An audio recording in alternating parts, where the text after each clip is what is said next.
Yeah, unfortunately, I can't control those ads. Those ones play automatically no matter if I have monetization on or not.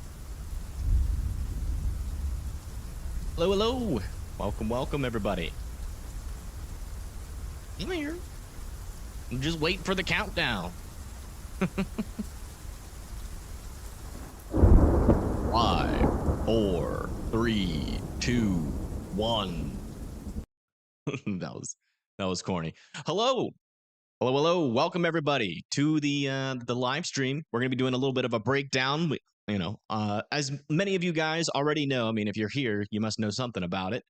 We do have a couple of days of severe weather that is coming, and some new information actually on this storm. I'm actually kind of zeroing in on an area. We're starting to get some agreement on our kind of shorter range, high resolution models. That's going to be worth talking about. I guess like the little summary is I do think a moderate risk it could be possible, but it's really going to depend on how much agreement and consistency we get with the models going into tonight. I mean, obviously the SPC could pull the trigger a little bit earlier, but in my opinion, it's still not quite there in terms of consistency. But we'll be going over that in today's forecast and where that is going to be. But man, if you zoom all the way out from the Earth, I mean, it doesn't look as, I mean, it still kind of looks pretty big. Never mind. I was going to say it doesn't look as big when you zoom out, but I mean, yeah, this is definitely a large area where severe weather is going to be possible here across the there's some parts here of the eastern United States. But yeah, so we got that day, we got the next day going into the East Coast, and then we've got yet another day after that here into parts of Iowa and Missouri, and then yet another enhanced risk has been issued by the SPC. We've kind of already gone over this, but we're going to give you guys the latest updates, and if the models are still agreeing on, whether or not we're going to see some dangerous severe weather on this day, which they are still a little bit of a spoiler. But yeah, I mean, it's gonna be busy. It's gonna be busy for at least a week, maybe even 2 weeks. I'm not gonna get ahead of ourselves though. But I mean, if you look on the long-term ensembles past day 5, there are other signals out there for even more severe weather even after this. So it's gonna be pretty active going into the beginning of April, which is nothing new that happens. And yeah, we'll be here to kind of break down each day as it happens, and we're going to try definitely attempt to cover all of this. It might get a little bit insane and a little bit exhausting, but we'll see how it goes. But yeah, I mean, those are all the risks, and the first day that we're going to be talking about is day 1, which is this day. So we have some updates on our day 1 outlook, which is today. It's supposed to be getting started here in about 3 hours or so at the earliest. Maybe, if the HRRR and some of our other models are wrong, maybe it'll start a little bit earlier than that. But overall, as you can see, our slight risk since the last time you guys have seen me has expanded a little bit over here near Shawnee, Tulsa, Bartlesville, Wichita, Joplin, Springfield, Jefferson City, Columbia, and southern Kansas City. Now, remember, that is for today.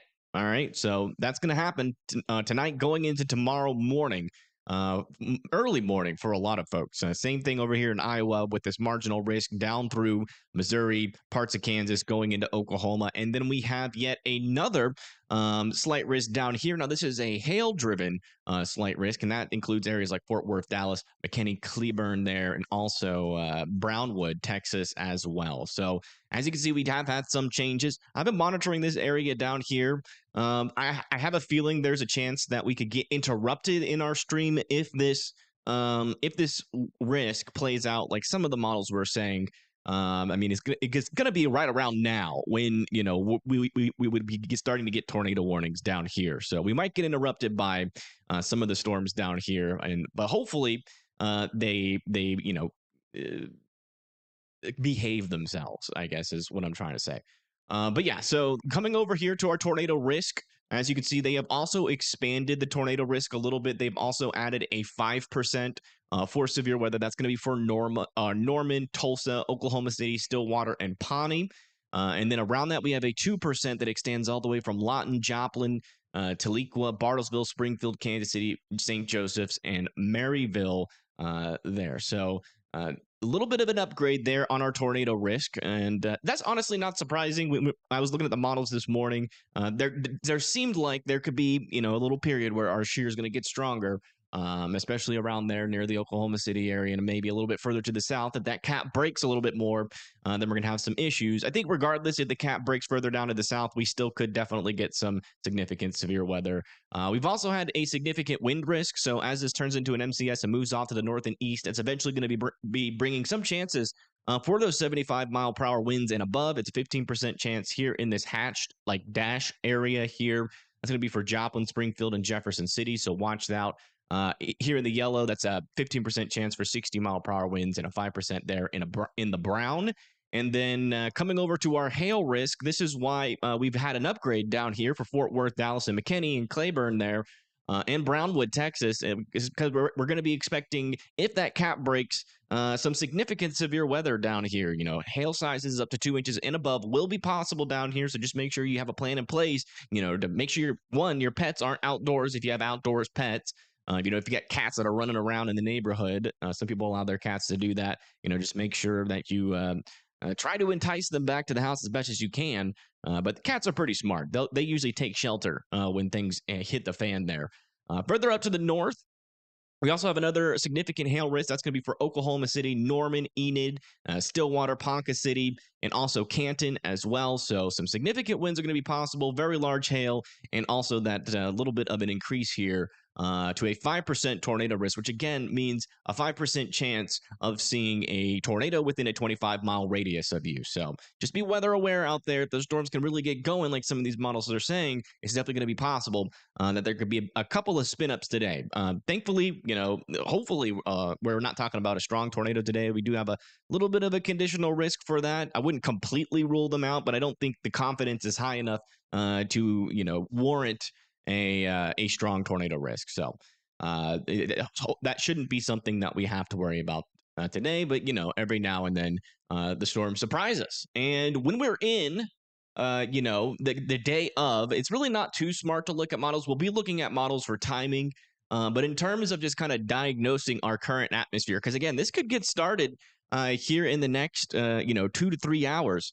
And as you can see, at least in the surface, our cap is starting to erode all the way from Iowa down into Kansas and also northern Oklahoma. We still have a little bit of a capping inversion, though, hanging on to the south. So expect storm initiation to be somewhere over here in like the northwestern portion of Oklahoma first. And actually, if we come back over to here and turn on our radar, you can actually see a little bit of a frontal boundary here. It starts off over here near Manhattan. See that extends down to the south. There's actually a mesoscale discussion out here for the potential for severe weather if these storms can get going. We actually have one trying to get started over there south of Beatrice, Nebraska, on the Kansas-Nebraska border. And then further down to the south, you can see that frontal boundary extends all the way to the south. That's going to be our dry line there. And that's going to extend all the way down into Oklahoma. And where we're most likely going to see storms initiate is off of this boundary. So if we do get any, storms pop up, it's probably going to be somewhere near Canton and Enid, and kind of track off to the north and east. The cap should hang on further down to the south, but if it doesn't, we could potentially even see significant severe weather a little bit further south than some of our SPC products are saying. But just keep your eye out there for it. It's not started yet. We're not seeing any severe weather on the map right now, but eventually, give it another 2 to 3 hours. That's when we're really going to know, the kind of storms we're going to be dealing with here. But yeah, coming over to our upper level winds and lower level winds, they're pretty weak right now. So even if the storms got started right now, we're not going to be talking about an increased tornado threat until later on tonight when that lower level shear starts to increase. Let's go back over to that really quick there and then push it into the future. You can see as we go into about 6 hours from now, we'll probably be getting pretty close to that peak of the tornado threat. We'll have a little MCS over here, and then right there in the bullseye, 35 knots of shear spread over, central to eastern Oklahoma will kind of be the bullseye for that tornado threat. If any storms can actually take advantage of that lower level shear, that lower level shear and that upper level shear is going to be working together to cause that spin and potentially tornadoes. So let's go ahead and minus this down, and we'll hop over here to our HRRR model. And, one thing I want to do is just kind of go over the timing. And then I also want to go over a couple of different short range models to kind of show you guys different pictures of what's going to be possible this day. Because again, the HRRR is not going to be 100% right. None of the models I'm about to show you is about to be 100% right. It's going to be a mix between some of them, and some of them will be right in certain areas, and some of them will be wrong in certain areas. But right around 10 or like 8 to 9 p.m., we should start to see some storms start to fire, which we already are kind of seeing up there into parts of like Nebraska. Just say NOLA. What's NOLA?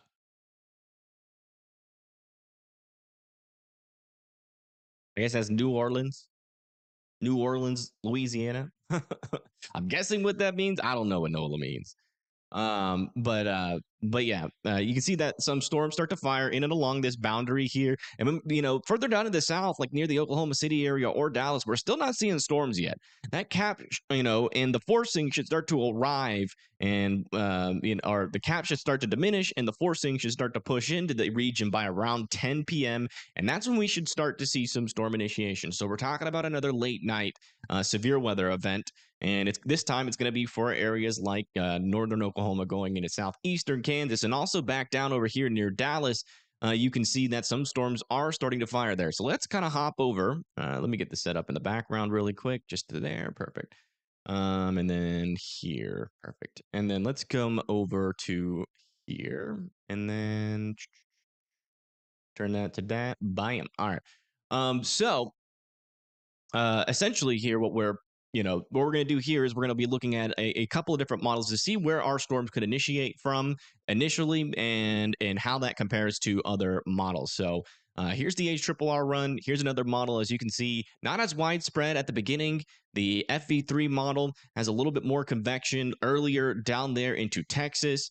This model has it kind of similar to the HRRR. This model has it, a little bit more widespread, maybe some more stronger storms there further down to the south on the Oklahoma Red River, Texas border.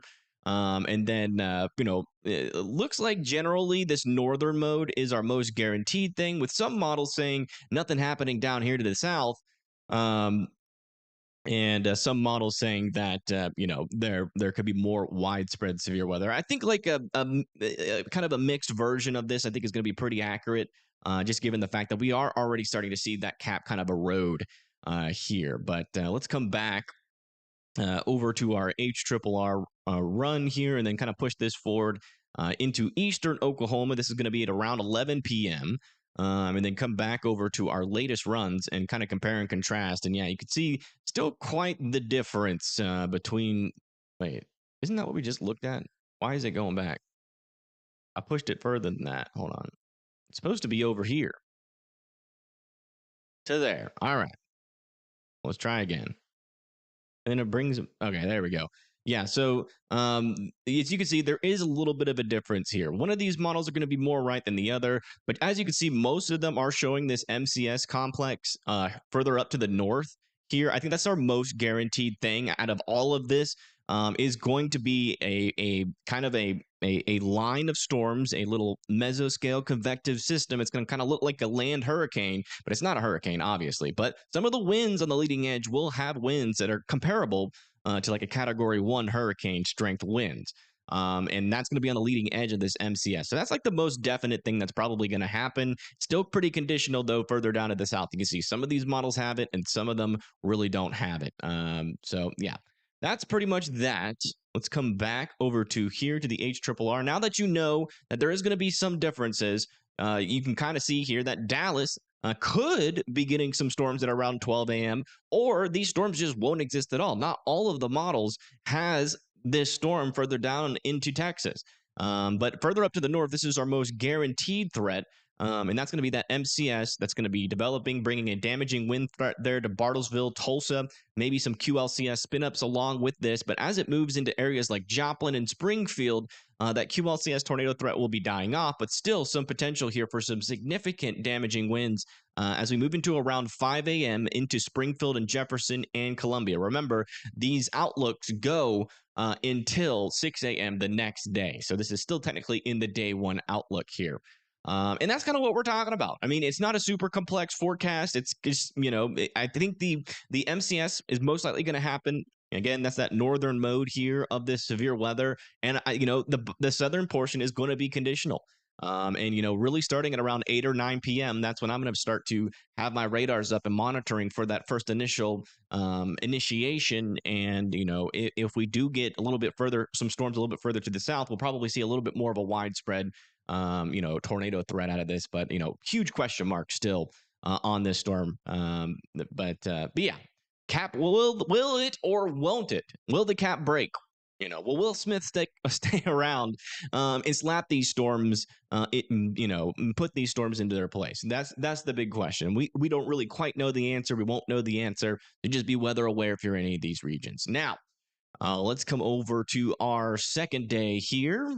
Come back over to our outlooks and come over to day 2. So, as most of you are also pretty familiar of, is going to be tomorrow's risk. And as you can see, we do still have a pretty large enhanced risk.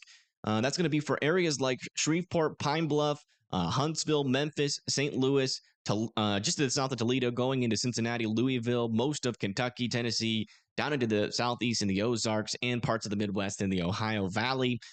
We have a slight risk around that, extending all the way from Detroit and Cleveland down into parts of Alabama, like Birmingham, Mississippi. I think that's near, Hattiesburg is right on the line there. Alexandria, Coushatta, Dallas, Tyler, they're in the slight risk. And then we have a marginal risk around that in the darker green. Coming over to our tornado risk, as you can see here, is where we are potentially going to get some strong tornadoes. I think the chances a little bit further to the south are lower than 10% hash risk. But I do think there is a corridor here where we could have some pretty favorable tornadic activity. And as of right now, I'm kind of focused right on this zone right here. A couple of models are indicating the potential for strong tornadoes and even maybe more long track tornadoes right in this kind of isolated area before it goes kind of bows out and becomes more of a damaging wind risk. And we'll be talking about that in just a second at the models. But, really anywhere from Bloomington, Louisville, Evansville, Clarksville, Jonesboro are going to have that risk for strong tornadoes. Jackson, Memphis, potentially. Tupelo, Greenville, Pine Bluff, low confidence on this southern extent, but I would still be weather aware and, for that potential for strong tornadoes. Around that, we have a 5% risk that extends all the way into Michigan, down through Alabama, Mississippi, parts of Louisiana, including Shreveport, and parts of Texas. And then we got a 2% risk around that, extending from Michigan almost all the way down into the Gulf Coast. Now, this is not our only risk for this day. We also have a risk for some widespread, pretty strong damaging wind threat here. Anywhere from 75 mile per hour winds and above, a decent chance for that, 30% chance here in the red, and where we're seeing these dashed lines. And that's going to include parts of the Ohio Valley down through Kentucky, Tennessee, Alabama, Mississippi, going in Arkansas and Missouri, including areas like St. Louis, Pine Bluff, Huntsville, Alabama, Memphis, Tennessee, Cincinnati, Louisville. They all need to be watching out for some damaging winds. Again, 75 mile per hour winds and above, that can cause trees to fall over. That can cause widespread power outages. You definitely want to have some plans in place, especially if you get some of those power outages. They can last for a decent moment of time, depending on how much damage a storm does in the area. So just keep your eye on that as we go throughout the day. Even if you're not in the stronger tornado risk, you could be in this damaging wind risk. Around that, we've got a 30% chance for 60 mile per hour winds and above. That's going to be mainly for like Hot Springs over here near Mountain View, Houston, West Plains here in Missouri. And then around that, we got a 15% chance for the 60 mile per hour winds. And in the brown, we have a 5% chance for those damaging winds. And it actually extends all the way down into parts of Florida for tomorrow. So that's what we're talking about for hail. Also, large to very large hail is definitely going to be for wind, and then large to very large hail will be possible as well. And that's going to be from like Shreveport, Pine Bluff, going through Jonesboro, Evansville, Louisville, Bloomington, St. Louis, over there near Urbana, Lafayette, Kokomo, Muncie, Louisville, kind of on the outskirts of this risk, Hopkinsville, Paris, Humboldt, Shreveport over there, Broken Bow, Havner there, and Mount Pleasant there in Texas and Oklahoma. So 2-inch hail and above is going to be possible there, and a 30% chance there in the red in this dashed region. And in the yellow, it's a 15% chance. That's going to be for like McKinney, Dallas, Tyler, Fort Smith, Springfield, Jefferson City. And then around that, we have yellow. That's going to be a 15% chance for that quarter-sized hail and above, and a 5% chance in the brown. So a couple of days here where we're going to have to be weather aware, and then we're going to have another one after this. But let's kind of go over, tomorrow's risk in a little bit more detail. And this is what I'm kind of seeing here. So as we push this forward, one of the things that we're going to be having to watch out for is what this MCS does downwind here. So as we go throughout the morning, this could have an impact on the severity of severe weather. So just the overall threat up here is going to be a little bit more conditional than it will be further down to the south, because we are going to have this little MCS complex come through here, and that will cool down the atmosphere and potentially lower that instability down. But as of right now, most models are still holding on to this thing kind of completely falling apart. But if you wake up and you still have thunderstorms going on at around 2 to 11 p.m. or sorry, 11 a.m. to 12 p.m. There is a chance that there is just more cooler air than what was forecasted, and that sometimes happens. So it's not a slam dunk forecast up here for areas like northern Illinois, central Illinois, going into Indiana. But if it does kind of fall apart as forecasted here, at least what the HRRR is saying, then further up to the north is going to be harder for those damaging winds to happen. Now, as we go into 3 p.m. here, we do have some storms start to initiate there into Illinois. And as we come down to our 850 millibar winds, they're really not that strong, around this storm. Our storms are kind of outrunning that shear in the atmosphere there. If we come back over to here, you can see that there might be like some 40 to 50 knot shear or mile per hour shear nearby. But the storm is very linear here. We got a cluster of storms here. So it will be possible to get tornadoes, as soon as these storms start to fire. Oh, let me get this risk up here as well so we can all kind of be on the same page. So yeah, there will be chances for tornadoes earlier on. I don't think there's going to be a strong tornado threat. And I really do feel like our strongest tornado threat will be later in the day at around 8 p.m.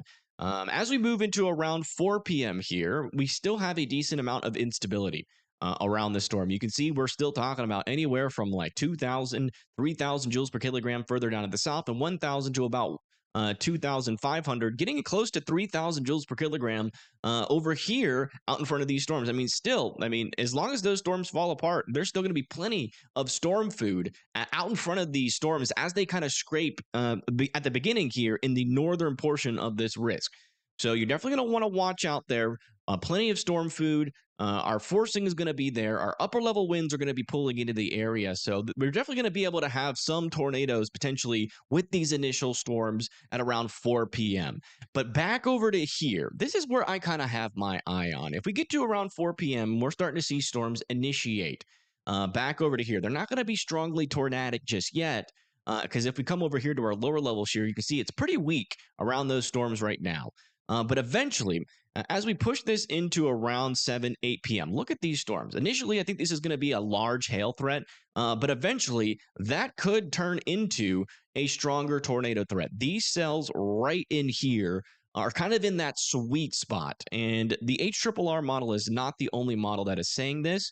It's going to be something to watch out there. They're not super discrete cells by any means, but look at this. When we switch over here to our 850 millibar winds, we're getting a little bit of an increase right in the right area, around 50 knots or 50 mile per hour winds there on the lower levels. And as we go further up in the atmosphere, a little bit more support there as well. So there's definitely going to be spin in the atmosphere. Our surface-based CAPE is also plentiful at this time, and we have discrete to semi. Oh, no, I did it. It's okay. I caught it before we went through. I can't believe I did that.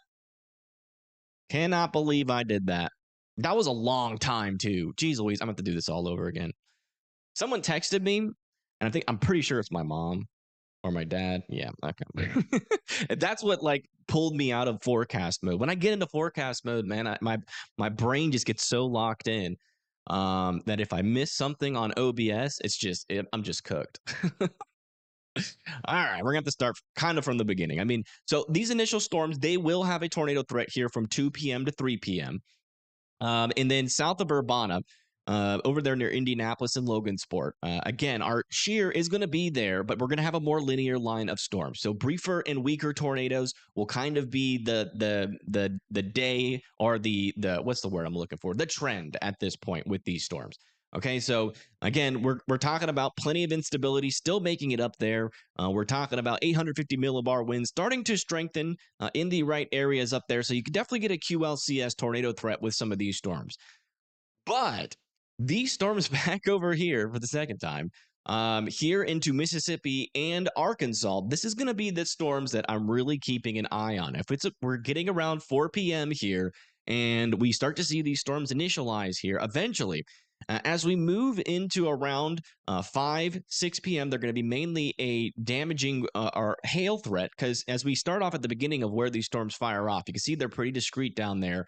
But our lower level shear isn't quite there yet. It is starting to pick up. Tornadoes will certainly be possible with this cluster earlier on, but our strongest tornado threat, or at least the peak of our tornado threat, is going to be as this kind of moves off to the east. We could start to see a little bit more of a discrete, semi-discrete storm mode right in here, right around the same time. Our lower level jet is starting to increase. So let me come back, bring that off. And we'll come back down here to our lower level winds. Look at this, around 40 to 50 knots right in this area, right where those storms are sitting.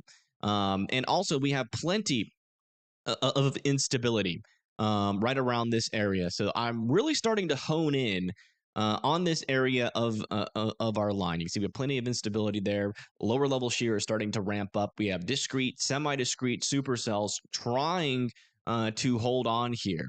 And this could be what prompts a moderate risk with these storms. I think it would be, I really don't imagine, unless it's a wind driven moderate risk, which we might get with like this line, and then further with these as those start to kind of gust out a little bit.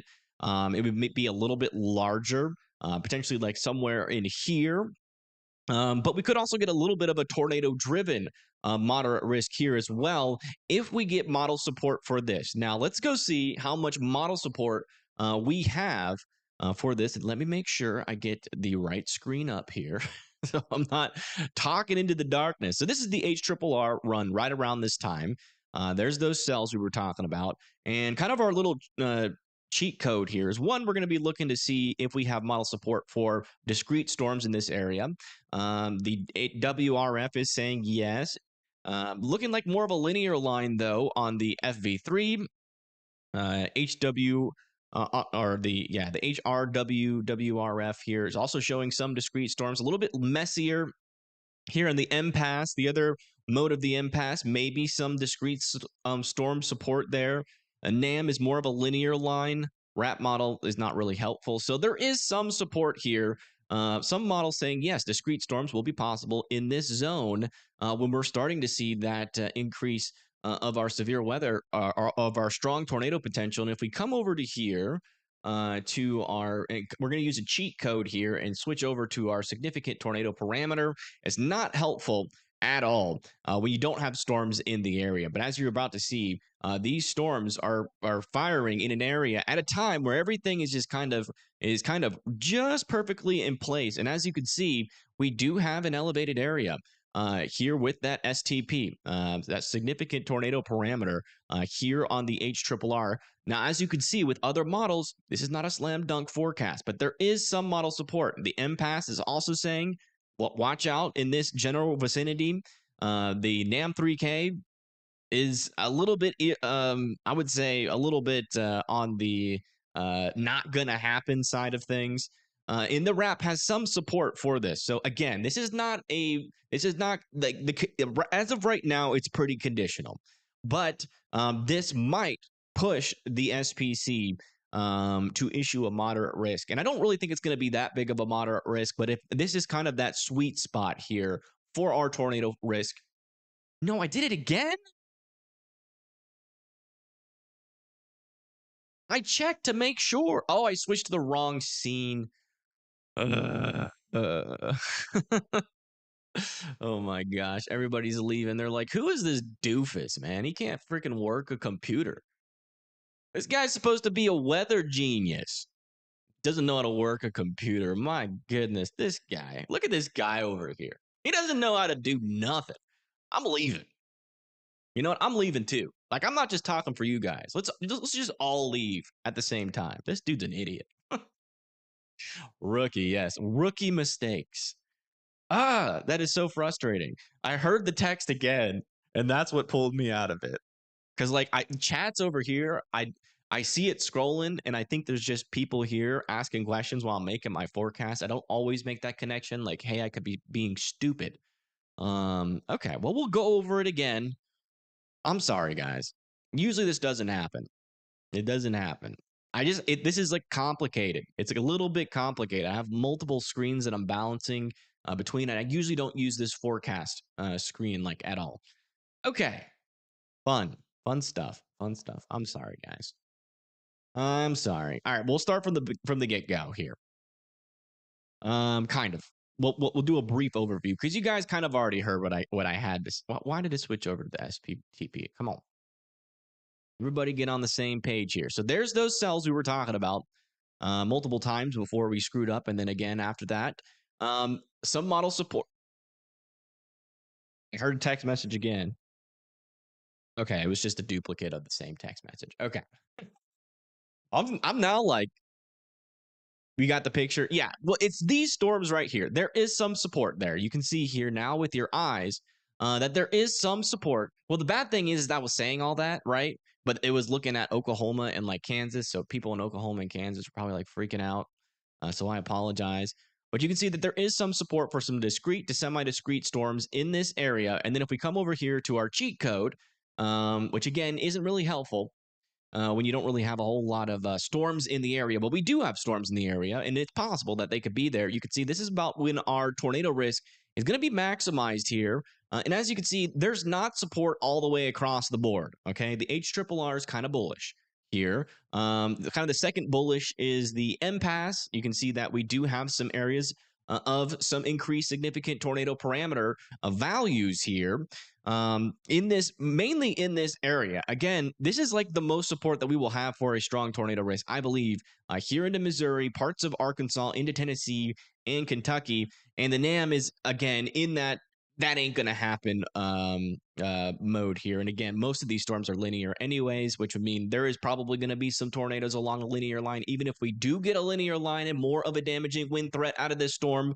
But overall, there is some support. Even the RAP model has a little bit of support there in this general region. So that's where I'm kind of zoning in. I think that's where the models are starting to trend towards, is right in northeastern Arkansas, southeastern Missouri, over here into parts of Tennessee and Kentucky is kind of the bullseye here for our tornado risk.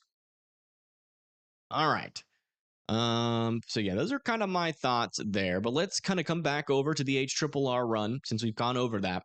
After those storms start to, rotate, potentially produce a strong, maybe can't even rule out a violent tornado. That's a pretty favorable look from a lot of our models. And the HRRR continues these supercells into 9 p.m. into Kentucky.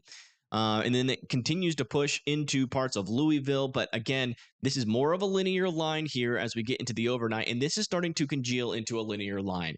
There will still be a little bit of a tornado threat developing back over here near Little Rock and Pine Bluff. I'm checking my screen to make sure I'm not making another stupid mistake.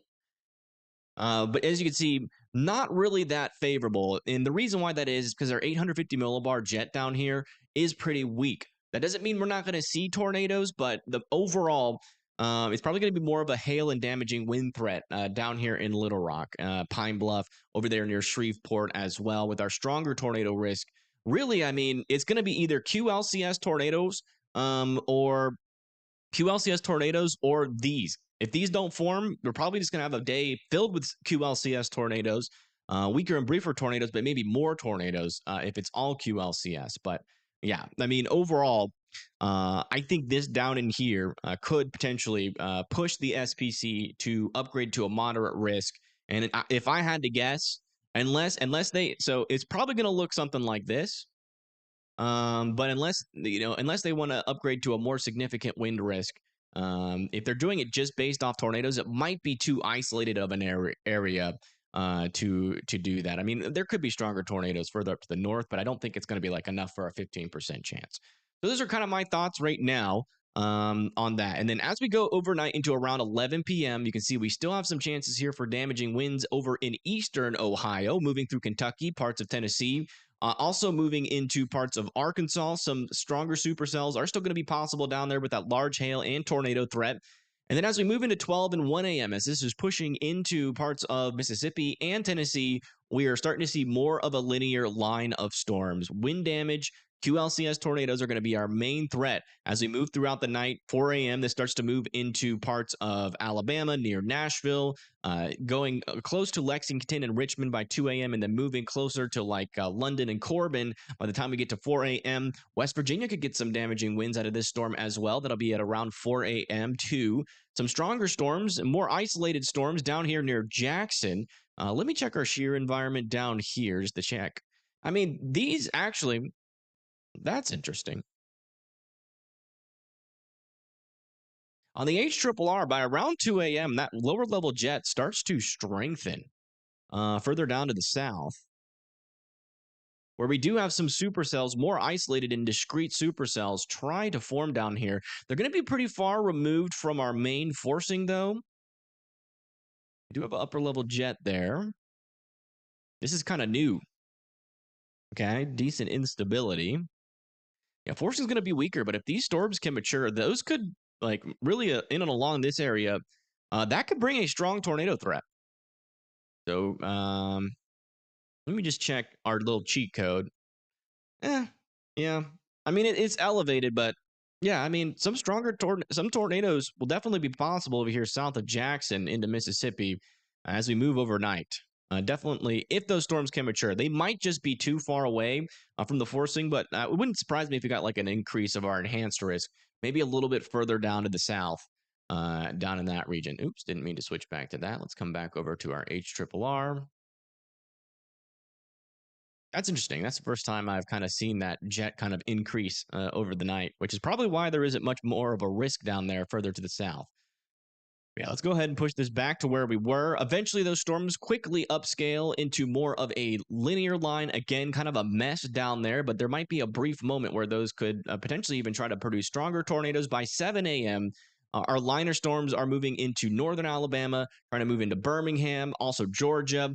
By 11 a.m., Atlanta, Montgomery. Again, this is going to be mainly damaging winds going through here with a smaller chance, but a chance nonetheless for some severe weather there.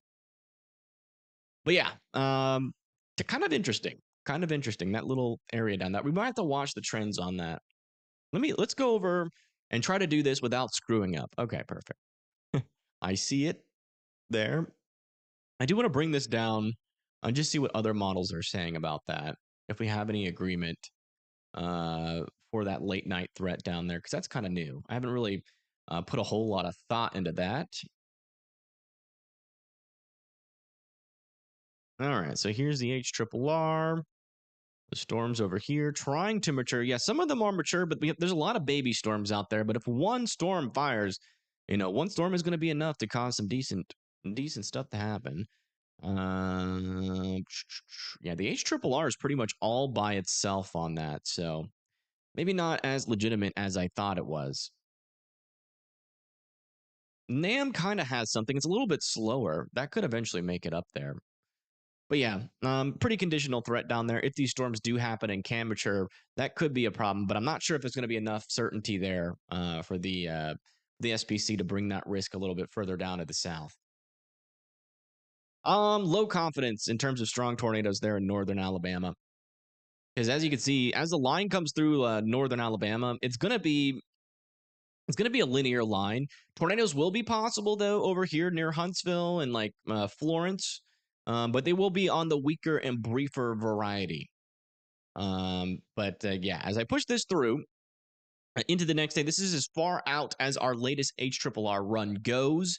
It looks like most of our convection is here down a little bit further to the south. Let's go over to our NAM model and then kind of get this ready to go.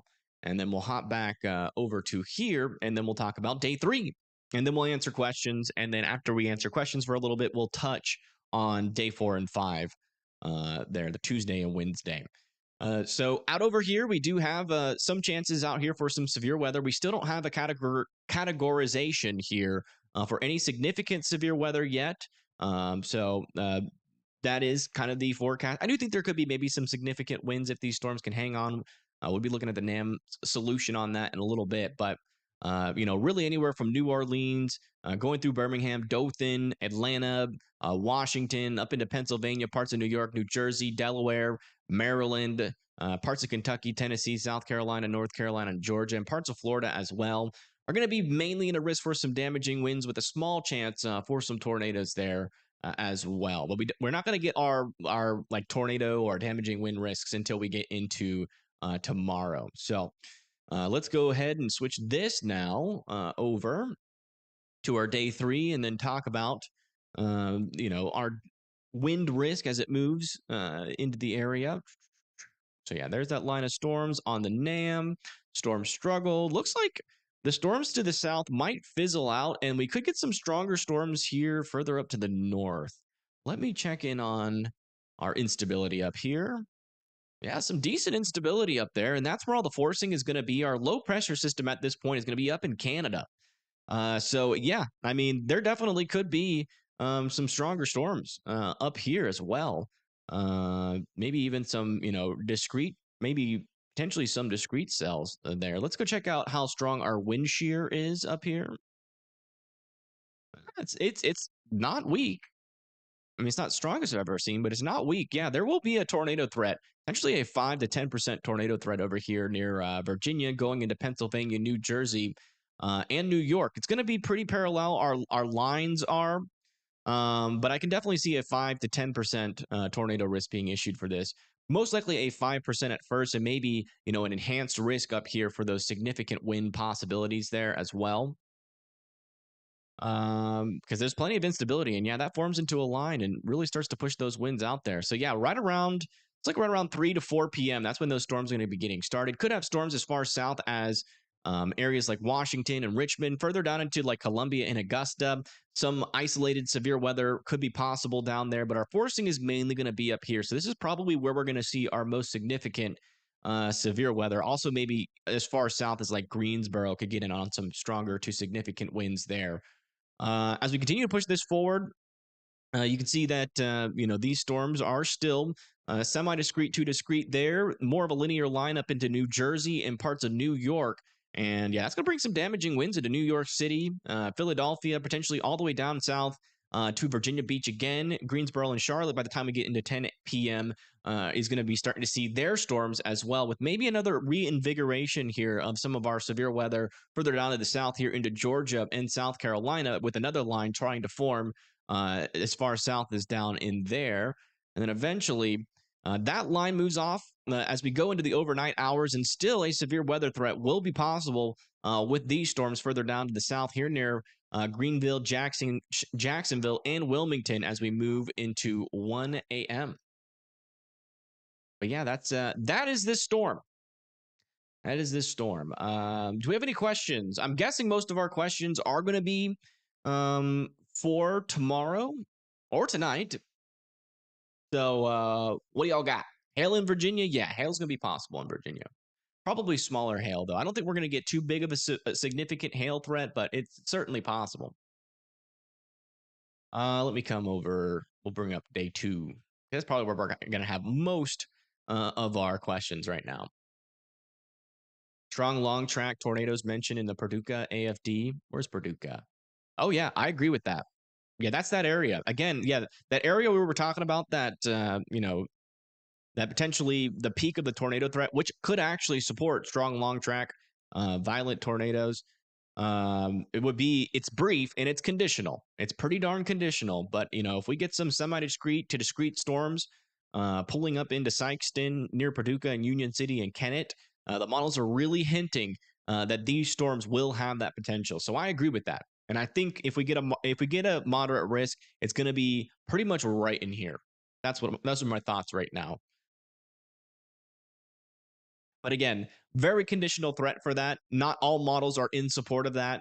Some models have more of a linear line, which would be a briefer and weaker tornado threat. Still, maybe some strong tornadoes possible with it, all the way up the line with those significant damaging winds. But a more discrete, semi-discrete storm mode, like we're seeing here, is definitely worrisome. And it's a possibility to keep in mind. That's for sure. Because again, I'm not going to BS you guys. When I see something that looks significant, that you really need to pay attention to, you definitely need to be paying attention out into this region. Because again, further up to the north, those damaging winds will probably be at their peak there near Evansville. There as well, maybe even as early as like Cape Girardeau. But as that MCS forms and pushes in Evansville, that could have easily 60 to 80 mile per hour winds in it, maybe even higher. I thank you, Hannah Moore, for the 10. I do appreciate that. Let me check in on. Is that Wolf City, Hannah?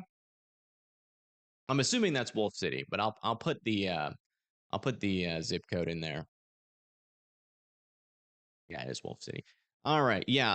For Wolf City, I think you guys are gonna have two chances. Now, again, this down here is not a guarantee, but it is possible. Some damaging winds will be possible. With our first round of severe weather, you're going to be in a low tornado risk, but it's not going to be impossible. I think your biggest chance, though, is going to be for those damaging winds of 60 mile per hour winds with some rain and thunder. With that, and that's going to be around 1 to 2 a.m. On the 30th, so tomorrow morning. And then after that, there could be a small chance. Yeah, there could be some storms that fire pretty much right next to you by around 6 p.m. They'll either fire before you or just after you 6 p.m. On the 30th. So a round of storms early in the morning, then a round of storms in the afternoon, damaging wind risk. I think your tornado chance will be higher with this storm, if I'm not mistaken. No, it's about the same. It's about the same. Springfield, Missouri is over here. You're in a slight risk. Tornado risk is going to be a 2%. Wind risk is going to be a 15. And your hail risk is going to be significant. So your biggest worry should be that significant hail. And that'll be possible. Not there. Is that there? No. You'll get your first round tomorrow. It shouldn't really be too intense. Some damaging winds will be possible. And then the next day, the storms will either fire right over you, or they're just going to completely miss you altogether. Really just depends on when these storms over here, this little cluster of severe weather, if that gets started a little bit earlier near Joplin and Tahlequah, then that's where you're going to potentially see some significant severe weather. If you don't get that, you'll probably just get some damaging winds from that MCS earlier in the morning. Shreveport, and then Whiteland, Indiana. Okay. I'll hold that there. We'll do Shreveport first, New Whiteland, and then St. Louis. But thank you so much, Christine B and Lisa, for the $10 donation. We'll definitely be using that to pay the storm chasers because we're gonna need to try to get as many eyes on these storms as possible. Let's see here. Let's go all the way back. I think there's like a small risk for like some thunderstorms tonight. Yeah. Yeah, it looks like they die, but the first round dies before it gets to you. And in the second round, yeah, some significant severe weather will be possible if these storms can get organized. Cannot rule out an isolated tornado threat or some significant damaging winds or very large hail there. And that'll be sometime at around 11 p.m. there in Shreveport. All right, Christine, looks like you got a question about your area, which I think is right here, right? Near Greenwood. Yeah, there it is. So New Whiteland, that's there. You're going to have mainly a damaging wind and briefer and weaker tornado threat, but some of them, you still can't completely rule out a strong tornado threat. There is a chance, though, that these storms underperform, given the fact that MCS could come through, cause a little bit more convection than what's forecasted, and then kind of sap the environment. So this is not a slam dunk forecast, but it's something that you should definitely be keeping in mind that, some pretty significant winds of up to 75 mile per hour winds and above, tornadoes and large hail are all going to be possible as we move into around like 4 to 8 p.m. there for your area. And then we got St. Louis next. I think hail is more likely than tornadoes in St. Louis. It really just depends. The storms will get started. I think there will be a tornado risk with these. They're a little bit they're isolated, and there is some shear around them. So I think some tornadoes, maybe some getting close to strong tornado or becoming a strong tornado is going to be possible here initially. But yeah, large to very large hail will certainly be an issue with those damaging winds. You probably won't get those 75 mile per hour winds and above it'll probably be mainly the tornado risk and the large to very large hail risk for you guys there in St. Louis, starting at around somewhere between 11 a.m. and 3 p.m. And thank you, Tornado Explorer, for being a member for 1 month. Thank you so much. All right, I'm back. I'm back recent.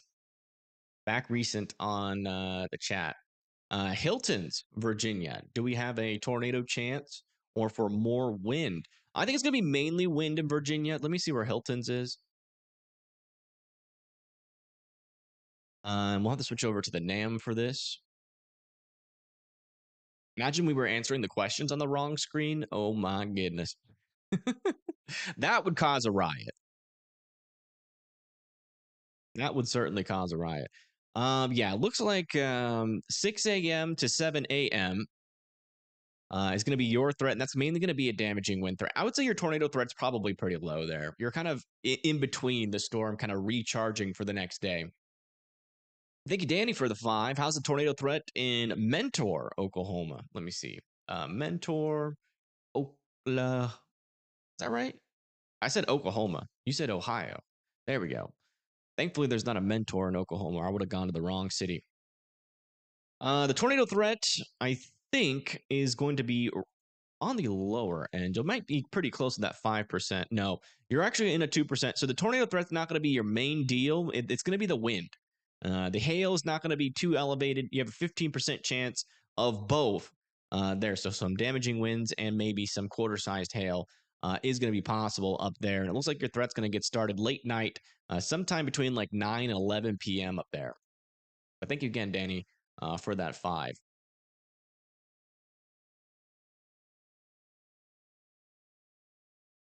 Crittenden, Kentucky, please. Yeah, we'll go look at that. Crittenden, Kentucky. Yeah, that's south of Cincinnati.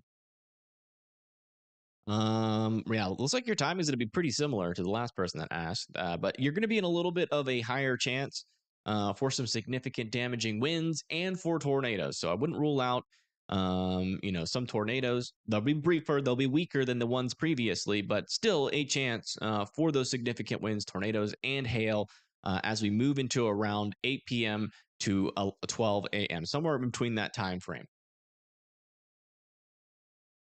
You're not asking for your area. You already know that you're doomed. I'm sorry. I actually thought about you when I first discovered this when the 18Z models came in. I actually thought of you, and yeah, listen, you're not doomed. Okay, you're not doomed. The HRRR is definitely one of the more bullish models on this. All right, so you're not doomed. Promise. There's no guarantee that this will happen, but if we do get a moderate risk, it'll probably be in this region because of the HRRR. But it could just be a linear line of storms with a a QLCS tornado threat and a damaging wind threat. Northern Missouri, let me see. Yeah, Northern Missouri is not looking too spicy. Hold on, Joe. I'll get to you in a second. Northern Missouri is not looking too spicy, I'll be honest. Some wind is going to be possible, but it looks like you're going to get missed by both storms. I guess the only area in northern Missouri that might get something could be like Quincy, some damaging winds, but it should be pretty weak by then. Richmond, Indiana. Where is Richmond? I have covered Richmond before. Isn't it around here? It is not. All right, let me search for that for you, Joe. Richmond, Indiana. Oh, wow, there's actually quite a few Richmonds. Oh, I heard a text message. Am I doing something wrong? Oh, okay. Apparently I missed a super chat. I did something wrong. Okay, cranked. All right, we'll get cranked first, and then we'll go to Joe. Sorry. Well, actually, we're already on Joe. So we'll do Joe and then cranked. Sorry about that. I missed that. Radar, check for Sunday. Yeah, we'll check for that for you in just a second, cranked. I will not forget. How do I get out of this? Okay. So yeah, Richmond, Indiana, you guys are in an enhanced risk. That's going to be mainly for those damaging winds. And there will be a tornado threat associated with it. Maybe, some isolated prefrontal storms will be possible there. So might have to watch out for those. Let me see what our environment is looking like there. I don't want to miss any part of this threat. Cape's a little bit on the lower end, which it won't completely destroy the tornado threat, but it is definitely on the lower end. The tornadoes will certainly be possible, but stronger tornadoes are going to be harder to get with some lower instability. So yeah, definitely keep an eye out there for some tornadoes. And also, your severe weather threat is going to be getting started sometime between like 5 and 6 p.m. But thank you, Joe, for that. All right, guys, I'm playing catch up here. Now I got to go over to the super chat. We're getting a lot of questions through there. Okay, so that got Joe. We need to get to Cranked.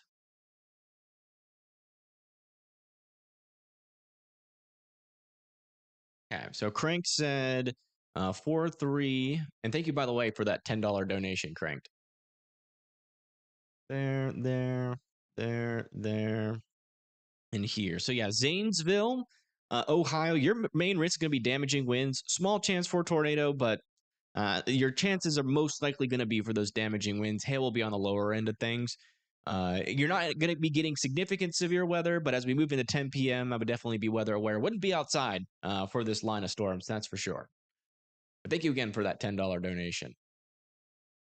And also thank you, Avery, for the 5. He said Florida's being weird. We got a 5% chance of winds and hail, but radar is saying the storm is to the south of us won't even hit us.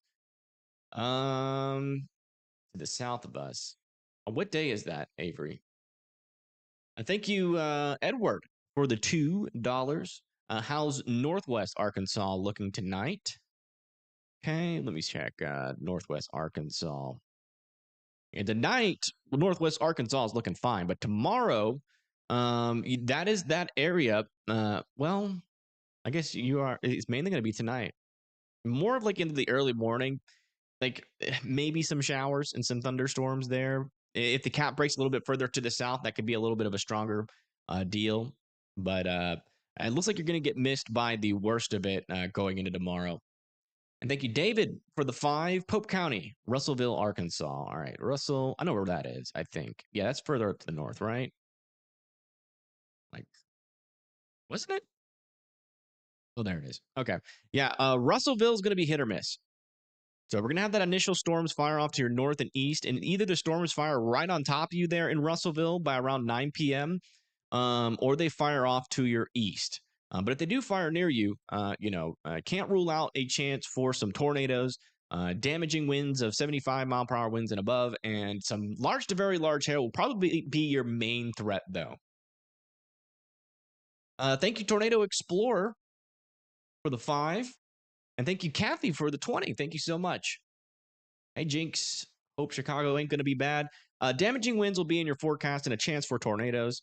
It'll be kind of similar to last time, except the storms just might not make it there. But if they do, you guys are going to have that onshore wind, and QLCS tornadoes will be possible up there. And thank you, Terry, for the $50 donation. Thank you so much. Thank you. $2 from Tennessee Lee. Hello. Thank you for that donation. Dover, Tennessee. Sunday, please. Yes. You guys got to stop donating. I'm trying to answer the members' questions and everybody else's questions. There's too many donations. Everybody pause your donations for a second. Let me get to some people that aren't paying. But I will answer you, Tennessee Lee. I typed in your screen name. I'm an idiot. There we go. Tennessee. There we go. All right. Yeah, it looks like you're going to be on the very tail end of potentially our peak of our tornado threat. All right, Angel, I will answer your question, but give me a little bit. I want to get to some people that aren't paying, people that don't have enough money to pay and answer their questions. But yeah, there's definitely some chances for some strong tornadoes and some pretty strong damaging winds for you. That'll be sometime at around 10 to 1 a.m. So definitely be watching out for that threat. It could get quite gnarly over there for you. So I would definitely be weather aware. You're either going to be right on the tail end of the strongest tornado threat, or kind of on the beginning of the strongest wind threat here that's going to be happening in the Tennessee Valley. All right. I'm looking at chat again, guys. All right. Dyersburg, Tennessee. All right. Dyersburg. And thank you, Zelina, for becoming a WIMD member. Thank you. Thank you. Dyersburg. Okay, so yeah, looks like your threat's going to be around 9 to 11 p.m. And pretty much what I said up there for the other person we were just talking about, except, your threat's going to be more with these storms. There might be a chance for some stronger tornadoes here, but your highest chance is going to be for those significant damaging winds of 75 miles per hour and above. Okay, I'm not going to answer that person. They're spamming. Poplar Bluff, Missouri. Poplar Bluff. We've covered that before. Where is it? Where's the old Poplar? There it is. I found it. I found it by luck. Oh yeah. Yeah. You could get the largest hail out of anybody. Because these are going to be our big hailers of the day, for sure. They're kind of in the perfect region. Probably already covered, but Arab Gunnersville area. Yeah, we'll get to you in just a second. OG, I'm answering the non-donations right now. We'll catch up on the donations in just a little bit. But yeah, Poplar Bluff's got to watch out. You could also be at the very beginning of that significant tornado, like probably the peak of our tornado threat. It'll either start pretty much right next to you or just after you. But that hail threat seems to be pretty possible for you over there in Poplar Bluff. So definitely be watching out, at around like 4 to 6 p.m. I'll be going from Ohio to Eastern Tennessee and Monday for Eastern Tennessee to Illinois. Jeez Louise. You're going to be threading the needle. Lonoke. Lonoke, Arkansas. I should know where that is. We've covered Lonoke a couple of times. Yeah, your threat's going to be most likely around 8 p.m. Mainly a large hail and a tornado threat will exist down here. The wind shear, I don't think it's getting going this early. I think it's still relatively weak. So the tornado chances should be relatively low, but that large to very large hail will be possible over there near you by around those times. It probably shouldn't go to sleep in Richmond. Yeah, it's going to be a late night for some folks, especially over here into Kentucky, Mississippi, Tennessee, and northern Alabama. Louisville, your timing is going to be, sometime at around like 9, 8. Yeah, 9 to 8, 10 p.m. here, somewhere between those times. Latest at like 12 a.m. Mainly damaging winds, but there will be a tornado threat associated with that, and that's going to be overnight or close to overnight. Not super late, to be honest. I saw someone say Elizabethtown, 11 p.m. there for Elizabethtown, and the same risks as Louisville. You're in Brevard. Okay, let me see where that is. Brevard, Florida. Thank you again for that $2 risk. I mean, that $2 donation. I'm not seeing it. Did you spell it right? Am I spelling it right? Oh, wait. We're getting severe weather in Texas. Already, that's early. We got a severe thunderstorm warning over here near Strawn, Gordon, or ping pong ball sized hail. Oh, yeah, the storms are firing off here near just to the north of Brownwood. Mainly going to be a hail threat down here. But these are the storms that are going to eventually try to make it over there towards Dallas. So not a strong tornado threat. It's conditional, but possible. Let me check back over here. Yeah, still nothing firing further to the north yet. Except over here on the Nebraska, Kansas border, south of Lincoln. All right, let me catch up on these super chats. Hey, thank you, GL J52 for becoming a member. I do appreciate that. Where did we leave off? We left off on Angel. All right, so would I say, let me switch back over here to our models as well. There. Would you say Indiana often gets spared by Missouri and Illinois somehow draining draining storm food? I'm pretty sure that's what you mean. Yeah, sometimes it does happen, but I mean, last year we covered quite a bit of tornadoes in both of those states. So sometimes they get spared and sometimes they don't. Thank you, Angel, for that 5. We already covered this, but Arab Gunnersville. So yeah, earlier in the day, there could be some thunderstorms out there as early as like As early as like early morning on the 30th, those won't be tornadic and a low chance for severe weather with those. But our main line over here in northern Alabama, that's going to be for like New Hope, Gunnersville, Albertville, and Scottsboro. Some large hail, damaging winds, and a smaller tornado threat will be possible. I couldn't find Brevard, Avery. I'm sorry. No question. Just found $2 in your pocket. Well, I appreciate that.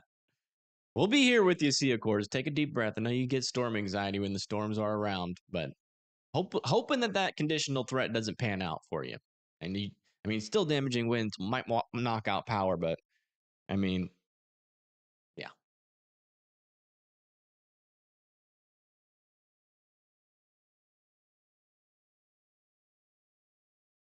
Memphis, Tennessee. We haven't had any questions about Memphis. Like I haven't really answered too many questions out of the Tennessee area. Yeah, over here near Memphis, Tennessee, large to very large hail will be possible and a little bit of a tornado threat. Let me just check on that lower level shear. Yeah, it will be starting to pick up. So I definitely wouldn't rule out tornado threat with these storms as we move into about 12 a.m. That's going to be more of an overnight threat, somewhere between 11 and 2 a.m. there for Memphis. Brevard. I thought Avery's question was about Florida. Initially, that's why I asked. Just double checking on that. Yeah, Avery was talking about Florida. That's why I asked. No problem, KG. There's going to be bad weather in Frankfurt. There's going to be bad weather in pretty much all of Kentucky tomorrow. The further east you are in Kentucky, the better off you're going to be.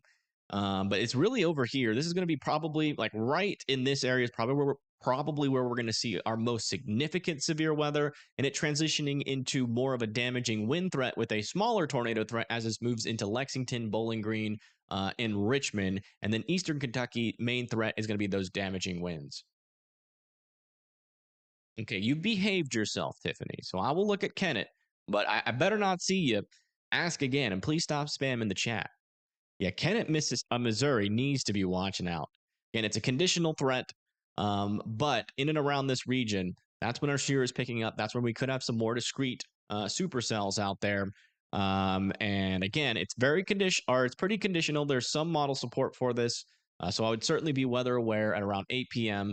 Large to very large hail is going to be possible, damaging winds, and potentially a strong tornado. Would not rule that out. Can I check Brevard County? Oh, Brevard County, Florida. There we go. Yeah, you guys are going to be in a marginal risk on this day. Some severe weather wouldn't rule out, like a brief tornado threat as these storms reach the coast. Sometimes when we get these stronger storms, thunderstorms in Florida, as they get closer to the coast, they get those onshore winds, and that can increase vorticity pretty much right along the coast. So I wouldn't completely rule that out. But yeah, so it looks like some hail and maybe even some damaging winds are going to be possible near you by around 5 p.m. That moves out, and then eventually you might get this line of storms to come through there later on. Let me see if we can get if the NAM 3K goes all the way to you.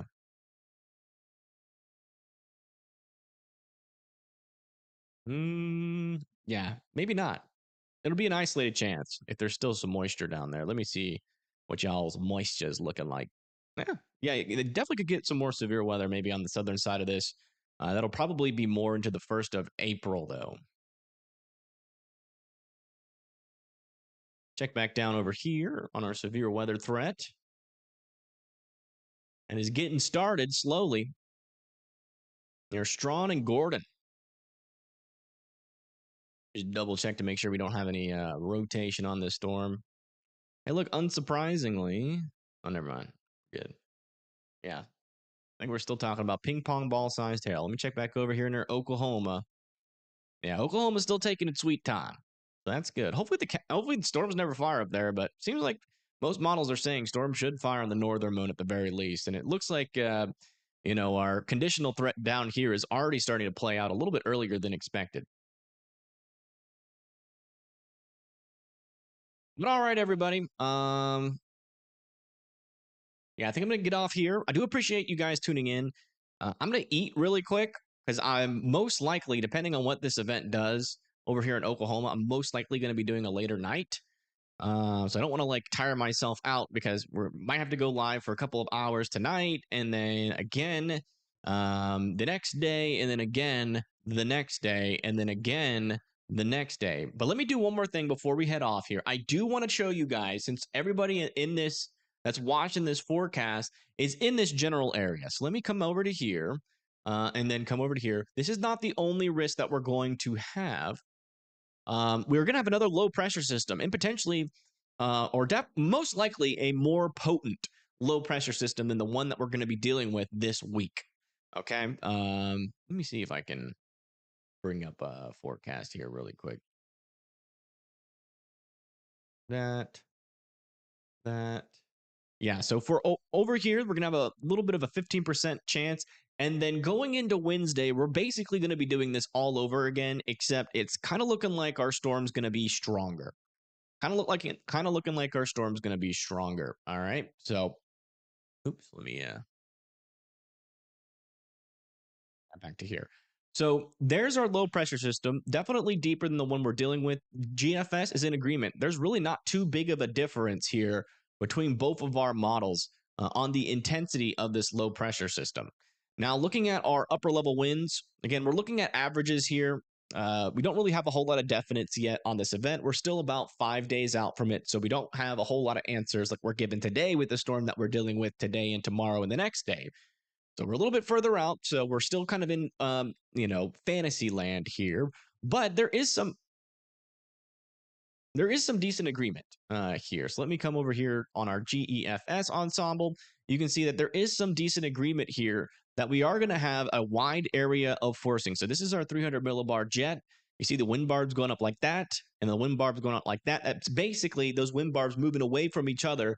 That is forcing. It's what we call forcing, and it kind of spreads the air out, creates a void, and something's got to fill that void, and that's the storms and moisture and convection.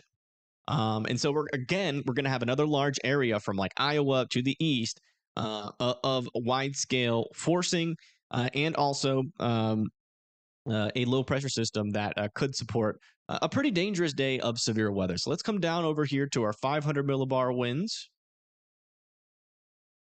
And as you can see, our our upper level jet here is pretty powerful initially as it comes into this area. The GEFS is a little bit weaker, so we still do have some disagreement here. But just given the fact that, our upper level low is pretty darn close to each other there's a little bit of a difference here in how our trough is oriented. But overall, this is going to be a pretty strong storm with some pretty decent upper level shear.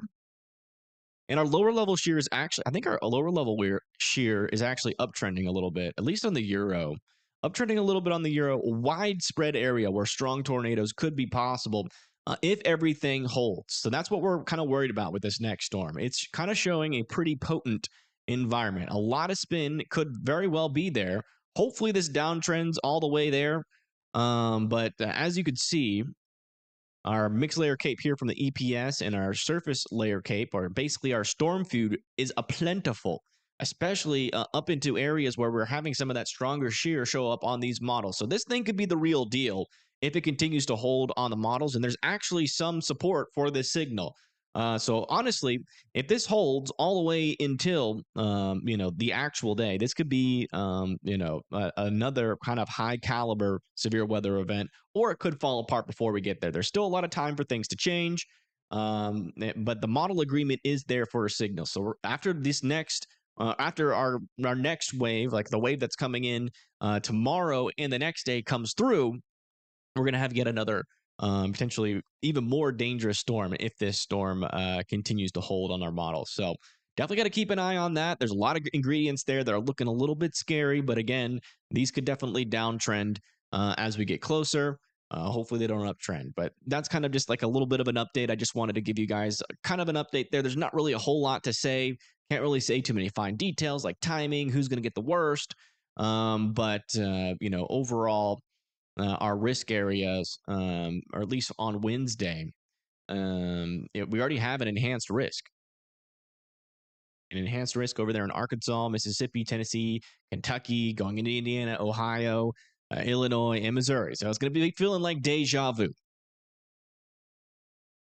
The temp difference, 50-degree Fahrenheit, played a role in severe weather to the East Coast going into Monday. Yeah, I mean that temperature gradient will be definitely a sharp cold front. Could support, damaging wind threat.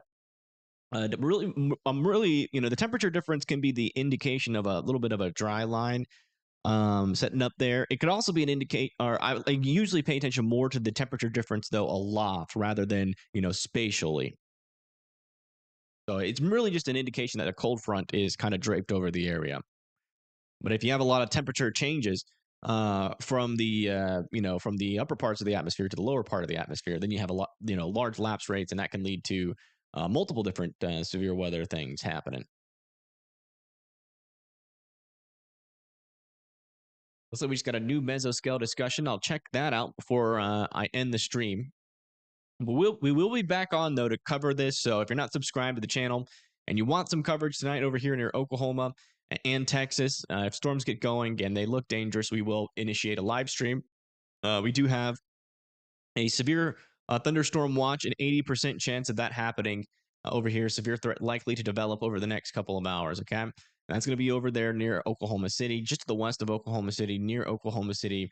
Significant chance there in the Hatch region with severe weather, more widespread further up to the north, up into Kansas. So, if need be, I will go live for that. But thank you everybody for tuning in. I'm gonna eat some dinner, rest my voice just a tad, and then I will be back on. I'll be back on if needed tonight, and I'll definitely be live tomorrow, no matter what happens. So thank you guys for tuning in, and huge shout out to the mods, and thank you everybody again for donating. Storm chasers are pretty darn expensive now, so most of all that money is probably going to be going into storm chasers tomorrow. So you've already just directly helped this channel expand our reach in terms of being able to see what's happening in real time on the ground. So I do appreciate that big time. And yeah, fingers crossed for tonight and tomorrow. We'll see what ends up happening. Hopefully the HRRR is wrong about that area. But yeah, see you guys again either tonight or tomorrow morning for a video forecast. Peace.